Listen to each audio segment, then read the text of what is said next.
Welcome to video number 2 in my series of presentations that will attempt to demystify tourism. I'm Dr. Stan McGahey, the creator and narrator of the videos.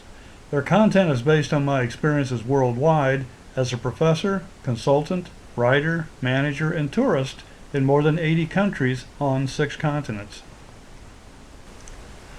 When you look at the tourism model, you'll recognize the topics in many future videos, such as the tourism stakeholders triangle. Many other important topics are there also, and others are hidden within one or more of the featured components. Since most people have some travel experience, they think they also understand the tourism industry. But that's a bit like driving a car and thinking you also understand the automobile industry. Tourism is a complex system with lots of moving parts. So how do you explain it to everyone from students to government officials? A tourism model helps. Its labels and relationships help to identify its major components, internal and external, and depict the roles that each of them play within the tourism industry. There are many tourism models, and none is perfect. This is just the one that I developed in an attempt to make sense of all those moving parts. The tourism model flows from top to bottom in the manner that a destination is developed and the tourism industry within it operates. It begins with the tourism foundation components. The first part of the foundation components includes the destination's vision of the tourism industry it hopes to create, which should be based on the community's values and the tourism philosophy that is developed in correlation with those values.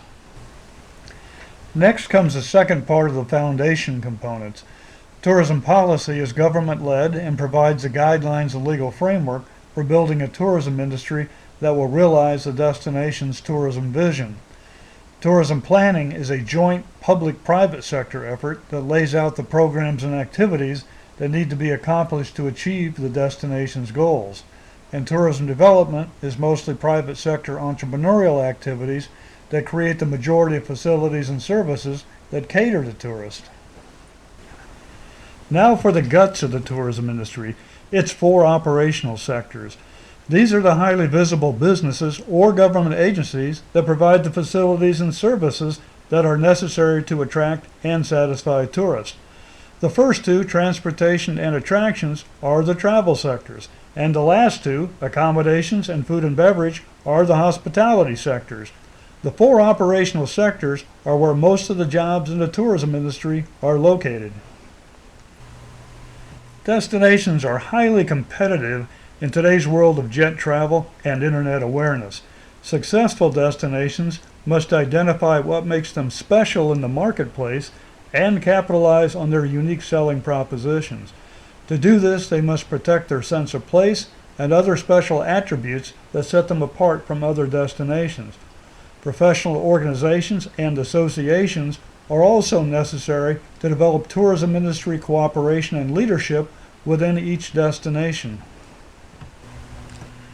As you may have noticed, we've been discussing some of the primary roles of the tourism stakeholders triangle: the government, the tourism businesses, and the local community.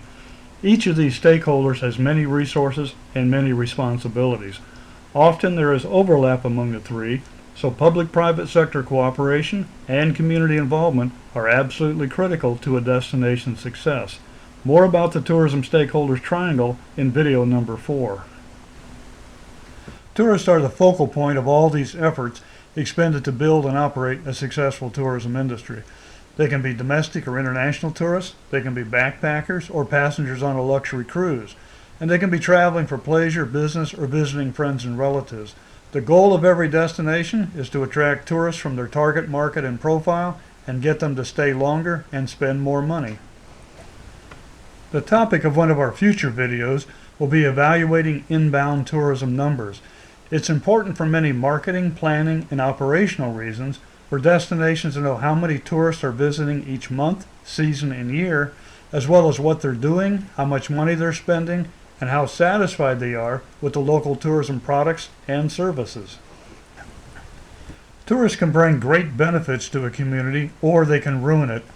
Examining tourism's triple bottom line of impacts tells the story.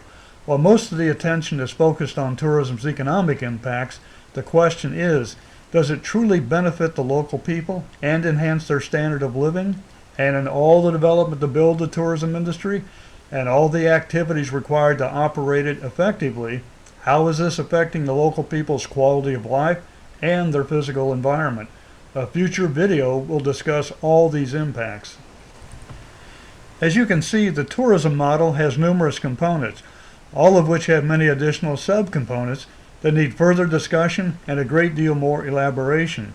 So there will be many more bite-sized videos that will attempt to demystify tourism. I hope this run through the tourism model has been of value to you. Now I invite you to watch video number 3, The Golden Rule of Tourism. Thank you.